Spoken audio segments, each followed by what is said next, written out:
Hello and welcome to another edition of The Thesis. We keep unwrapping new faces, we have new topics, new subjects, and on The Thesis today, it's my pleasure to have somebody who's done a study that was also my kind of a subject when I was in college, or after college, should I say. Yes, it's about computers that everybody is into, information technology, and to tell us more about the subject that she did her thesis in, I'm happy to have with me Dr. Sameena Falleiro. Happy to have you on the show, Doctor, Thank you. and thanks for taking off your time, and I'm sure our viewers would be looking forward to what you have to share with them on this lovely day. Yeah, thank you, Bambino, Yes. and thank you for having me over. Yes, my pleasure. Yes, yes. So, Doctor, you've done your thesis, although you're in computers. Yes. You did your computer science majored in computer science, then you did your master's, but your topic was a little different from what actually you studied. Yes. I'm actually a master's in computer science, and then I have done my PhD in educational technology, which is a branch of interdisciplinary subject of computer science and education, called as educational technology. So I have done the PhD in that particular area from SNDT Women's University, Mumbai. In Mumbai, yeah. Yes. So you did your graduation in Goa, then you Yes. went for your master's in I did my Mumbai. graduation in computer science from Chogle College, and then I went to do my master's in computer science from Bombay University, and then later I did my PhD in educational technology from SNDT Women's University, Mumbai. All right. Yes. Just for our viewers to know, I think Yeah. you probably finished your graduation in the mid 90s, and Yes. at that time, I guess there was not much of scope of computers to learn more about computers in Goa. That's the reason you went to Mumbai. We just had a degree, like a post-graduation degree for anyone who did BSc in computer science had to pursue. They had to do their MCA, and other than that, if they wanted to do pure, like I was interested in doing core computer science, so we had to venture outside the state. So maybe in Tamil Nadu or Karnataka and Bombay. So I got selected. I answered the entrance there at Mumbai University, and I enrolled there for a 2-year post-graduation program in pure computer science. All right. Yes, the PhD happened much later. Yeah, so you started working post your Yes, once masters. I did my masters and I was teaching in college. That was when you can say, I liked, besides teaching, I realized that somehow the opportunities just came in. Like there was, we had to do an orientation program at the Goa University, and there they had a topic called as, that time Dr. Fernandes was the main director there. And that's when he had one small conference by Indo-Shastri Canadian Studies on internationalization of education. And he came to some 2-3 of us participants, and he's like, you all have to present a paper or do something. That time we had no idea of what is paper presentation and research and nothing like that. But he said, you have to take up some challenge, something you have to do. So I said, okay, fine.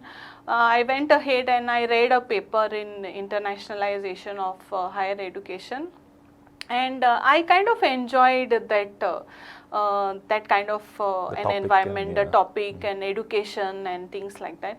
Then slowly, that was the time wherein many colleges were keeping on having seminars, workshops on education and things like that.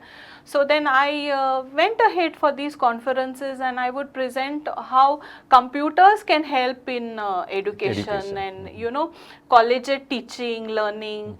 And that was when I got involved in a lot of using technology in the teaching learning process. So much so that whenever there were any topics anywhere in the state or anywhere, I was coined only as Sameena Seminar because I would love to use these platforms to share whatever I have learned, how to use technology, how to effectively integrate it in classroom teaching. And as I went about doing it, luckily for me, we have a very proactive and ICT, information communications technology kind of environment at Chogle College, and thanks to the management and all, they selected some of us to go to the US and be there on campuses like Georgia Tech, Boston, and that was when I realized and I saw technology in action. And more it was, you know, how they effectively used it in the teaching learning process. So right till then it was all just, you know, hypothetical in my mind that this is maybe What can be done, what can yeah. be done. And when I went there, I saw it in action, and I was really charged up to do something in that area, because everyone knew technology helps, but no one was doing an actual concrete study and pinpointing where it helps, how much is the effectiveness. So that is what, like, you know, I got motivated to do. And that's when I came to know that there is a topic called as entire department exists in SNDT called as educational technology. So that is when I said, okay, I realized that that is the stop now for me. So, should I say your love came for computers first or for teaching? Oh, so okay. If I rewind back in time when you were a kid, everybody wants to be a teacher. Like, you know, you start teaching to little dolls and at home. How was your you know? I didn't have that kind of wanting to teach or Okay. anything that way, but I somehow yeah, I had it in me that whatever profession I would choose, I wanted to give back to society. So I had that in me. So as time went by, I looked at teaching as one of the ways in which I could give back. And being in computer science, that was an era in 92, 95, wherein it was very difficult to get people to teach, Right. because everyone was out there in the industry. And that was when I said, okay, that was the time I thought, okay, maybe I need to stay back and teach the generations rather than go out in the industry and, you know, Yeah. make a career there. And that is when I felt my calling, that okay, I am called to teach, because I really liked How was it teaching. at home when you told maybe your parents at home that you want to get into computers? Because it was a field, I think, not much explored Yeah. at that time. It was just about the nascent phase, right? That was when my dad was very instrumental in it. He worked for the Port Trust, so they had that EDP department and all. And that, in fact, the love for computers, he is the one who instilled in me. He said that has got the potential, the future. You go for it. If you like, you do it. My mom, of course, has been a teacher, so she kind of, I've seen her, the way she's touched lives and influenced. So maybe it kind of brushed off on it you. just brushed off. But at that time, I had absolutely no idea that I would be into teaching. Okay, Yeah. fantastic. But I think you've got into your passion, I'm sure, Yes, to say. yes. Like education and using information technology or the technology, computers in how to educate. Yeah, you know, how to use it, effectively yeah. use it. And it's not just about what technology you use. I was more into exploring how the technology is effectively used, integrated into the classroom teaching, or so on. So many tools. in Yeah. your study, any like points that you'd like to Yeah. share with us or So with our viewers? my study, the PhD thesis, was on the effectiveness of learning management system on student engagement, motivation, and academic performance in higher education. So through this, what I tried to do is I tried to pinpoint exactly what are the tools which are there in a learning management system. Maybe it's like, you know, learning management system is a software, a complete platform where students register for courses, teachers teach the courses, they share with them assignments, there are forums, there are chats.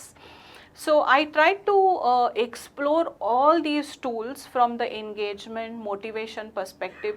Which are the tools which actually help the students engage, whether the time that they spent is a factor in making them improve their academic performance, whether the tools or the environment of the learning and management systems makes them, like higher learners, higher achievers, or someone who can go for higher order thinking. So is there an algorithm for that, or it's just no, I had to actually I had just feed in the data and it comes out? The feeding in the data comes later. You have to first design the tools for engagement, for motivation, then evaluation rubrics for, many times we say people, students post in the forum, but they could just be posting something just, Not okay, relevant, yes, no, or just adding on to knowledge, but there are some who give their own opinions and tell whether they really are studying what they have learned and all those things. So that was that kind of, in-depth kind of small things which I wanted to get into, so that I can actually say that this way, if you use it effectively, then only studying happens, engagement happens, or whatever. So what were the tough challenges that you faced, or during the course? The course, yes, of your, because I mean, completing a PhD, there are a lot of things that go into it. Yes. Yeah. Lots of times when you things don't go right the way they should go. Very true. I was fortunate to have been guided by Professor Dr. Vasudha Kamath, who has recently been on the NEP panel. That time she was the Vice Chancellor of SNDT University, and as a Vice Chancellor, people are so busy, so it was very challenging for me to get that few 2-3 minutes, with her to discuss my ideas and to get the inputs. But believe me, that one meeting with my guide sorted out all the things. Then there have also been times wherein we are so used to, I was so much into, I'm using technology, so I will definitely see significant differences in research methodology we look out for significant differences, and there were times wherein I was not able to get that significant difference, and I was like, that means my study is gone. It's just gone, like, what am I? That is when she kind of told me that, see, it's nothing like that. Even if it doesn't work, you have to find out why it doesn't work. So, it was a nice balance of how, when I was going down, I thought it was all over, and sometimes your subjects or the students, I have an experimental group, the control group, no one is posting anything. So, that anxious moments are there, what is happening? So there have been those times. Yeah. So for your research study, was it all based online? You were sitting in Goa and getting it done? No, I got a UGC fellowship. Okay. It's called a UGC FIP. So as part of that 2 years study leave the UGC gives you, and during that time I was based in Bombay. Yeah, but the focus and this was so much that I actually did it in just 1.5 years, because when you don't have anyone to disturb you, no distraction, so you are able to do it. And my guide is a very strict disciplinarian. She's like, you finished your work, you need to report back to duty, kind of a thing. So that was something which helped. Yeah, I think if you're focused on what you want to do and totally thoroughly engaged in your work, it makes things simpler. So my groups were also in Goa for the study. I had to use technology intervention. Some had, some didn't have. So there were all those things which came into the experimental design of the research. Yeah. Fantastic. If I, like I always do on the show, go on a little rewind about knowing about your school days, at home, your hobbies, anything that you'd like to share with our viewers? I have studied in Vasco. The St. Teresa's has been my school. I have had very good teachers who have groomed me, you can say, into, and I try to inculcate whatever they have done in their classroom teaching. I still do it when I'm still teaching now. So yes, my teachers during my childhood, my school life have been very influential, have played a very influential role in my life, and of course my guide for the PhD. For the PhD, Yeah. yes. So, Doctor, you've been telling us that you were in Bombay during doing your PhD. You know, you were working in Goa, then you went to Bombay for that 1.5 year. Yes, yes. How did you manage? You had your family as well back home, your Yes, husband, and, yeah. you know. Yes, I had my husband, and that time my daughter was 11 years. I think personally to me and to most women, it's very important. Family support plays a very important role in, especially in encouraging a woman advance in her career or in her further studies or education. Fortunately for me, my husband has been my pillar and encouraged me to go ahead, and he's like, I will take care of the family, the home, you go ahead and you study. And I have also been able to have good intellectual discussions also with him, because he is also into education. So it has been good. And my daughter, though she was just 11 then, she was the one who would prepare timetables and things for me, and she's like, Mama, you go, this is how you will study, this is how you should get up. And so it definitely gave me a boost, and family support, even in the form of my mother being there around, or my in-laws, it definitely contributed a lot to my going ahead and pursuing the PhD. Right, because being a woman, it's very difficult when you have a family to juggle. Yeah. Yes. The work and the life balance, as they say, becomes difficult, but with family around supporting you and helping you and chipping in whichever way, it's like, you go ahead, we are there. That really made the difference. And maybe that also helped you to make sure that you finished your PhD in a year yeah, and a half. Yeah, just come back home. I have to come back home. Yes. So if we come to the present right now, apart from teaching, being busy with college, what else keeps you busy? You've been also coming up with some, you said some papers in 2017 that you also submitted. Sometime in the year 2017, I applied for a RUSA grant, the MHRD, and they sanctioned one center for the Chogle College. We call it as the Center for Teaching Learning. So that was established in 2017. In this Center for Teaching Learning, which is there in Chogle College, we have an ICT lab, we have an AV room, and we have a flipped classroom. So what we try to do here is, we try to train teachers in using technology effectively. So not only the teachers who are there in Chogle College, we periodically have workshops, training programs for teachers across the state of Goa. And we try to train them in the sense of how to use different apps. It could be different software for their teaching. So that is what we do. Fantastic. It's really nice to to be in this era. In the last 2 or 3 decades, I think we've seen so much of progress, especially when it comes and to... even teachers need a little bit of hand holding, and I'll tell you, they have actually done an amazing work on their own during the pandemic, with no one there to support them, on their own, going all out, getting those mics, getting the selfie stands and shooting and doing things for the students. So really appreciation for the teaching community, without having anyone to handhold, to just go out there and be there for the students. Yeah, it was a new experience for everybody. The pandemic was a drastic change. If we look at the future, what would you look at education and teaching methodologies that we are coming up? Anything that you'd like to share with our viewers? That's a good question, Bambino. The thing is, with the pandemic, the whole, we can say curve of how maybe education should be going, in which direction, that whole thing has opened up new things. Yes. And even people like me who thought that maybe 2030 will be the phase wherein you'll have online education and e-learning and things things like that. And everything has come not 5-6 years prior to that. And the best part is everyone's got used to this technology and using it effectively.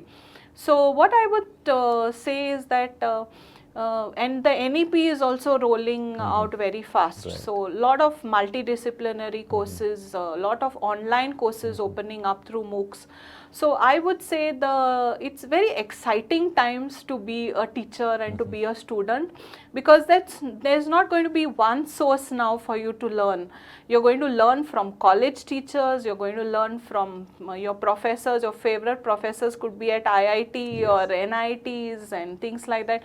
You could be doing dabbling with a variety of courses like music, and the best part is you get credits for it. Right. You'll get a degree also, a multidisciplinary degree out of it.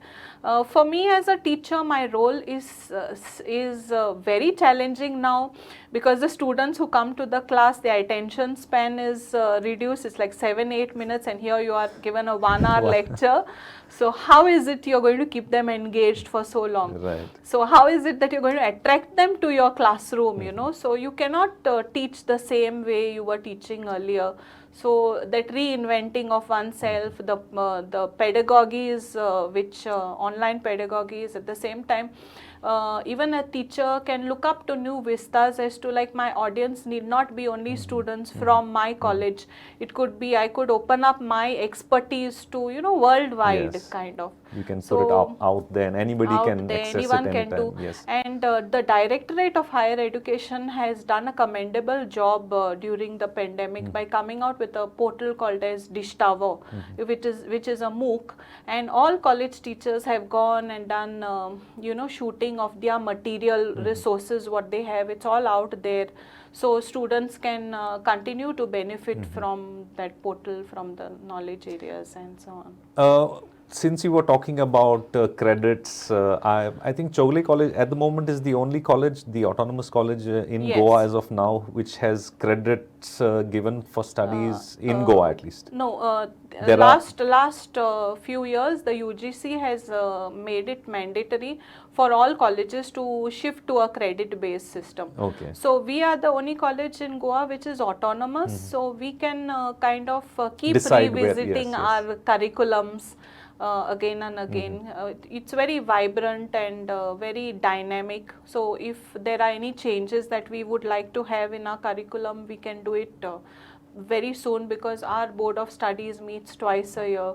So that kind of robustness is what happens in an autonomous setup. Yeah, I love the fact that if you're studying psychology, you can probably take part in some boxing and still get points and credits for that. Credits, yeah. This is what we had done when we were autonomous, but I'm very happy to tell you that the NEP is also encouraging this kind of a multidisciplinary approach even across non-autonomous colleges. So very soon even other colleges will be open to all these non-academic evaluative credits and all these extra credits which people get. Is it possible to only take part in extracurricular activities and get credits and pass? No.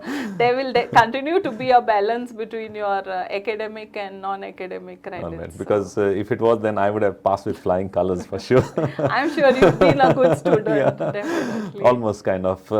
But if you could share with our viewers anything that you want to tell them about, pursuing a PhD degree. There are many out who would like to know, some tips for our viewers. Sure. If you could share. Yes. I would say that let PhD or research be done organically. It's like sometimes there are people who plan a research. This is what I want to do. If that's the case, then that's fine. You can go in for right from your masters itself. You can do something like apply for a UGC JRF kind of a fellowship, wherein you clear your exams and you are also paid, and you can focus on doing your PhD. But but sometimes not everyone is financially well off, so they have to take up a job, and they kind of, you know, when doing a job it becomes very difficult to do research. But this is mandatory now by the UGC. It expects all teachers getting into higher education to do a PhD. So what I would say is, do it for the love of research. Do it on topics that you're passionate about, that you like, because this is something which is you're going to hold on to maybe for 3 years, 5 years, sometimes it takes 6 years, 7 years. So you should be passionate about what it is, and you yourself should have that belief that whatever you're venturing into, whatever you're doing, will probably see the light of the day. And the name itself, PhD, says P for patience, H for like hard works, and I would say D is like a donkey attitude. Just keep on working, let people say anything, don't look here, there, just go ahead and do it, and you will definitely reach your destination. Lovely. So once you have set your goal, then you just put a flap on, just keep going straight. Just keep going straight. Yeah, just keep going straight. Don't lose your focus. There are high points, there are low points, but yeah, that's what life is all about. Yes. It's all worth it, like, you know. Exactly. Yeah. So I'm glad that I could have you share your, you know, experiences doing your PhD with our viewers, and I'm sure many of our viewers would gain a lot of insight from that, especially because it's a lovely topic about education and how, you know, the future holds for the younger generation. I'm sure parents will look forward to that. Youngsters, children as well, will gain a lot of insight from what you've done, especially like you've said, the PhD. Just make sure that you have everything going on once you have your you know, your thoughts set on what you want to do. All right, so it's been a pleasure having you here on the show, Sameena. I'm sure that there are many of our viewers who will take back some points from what you have shared with them. Yes, and for the moment it's time for me to say goodbye to you, but like we always do on the show that keeps on coming up every week, we have a new guest who shares his or her views and thoughts about completing a PhD. So if you have your family and friends, like I always say, who have done their PhD and would like to be part of our show, do send us an email. We've got our email IDs listed below as well.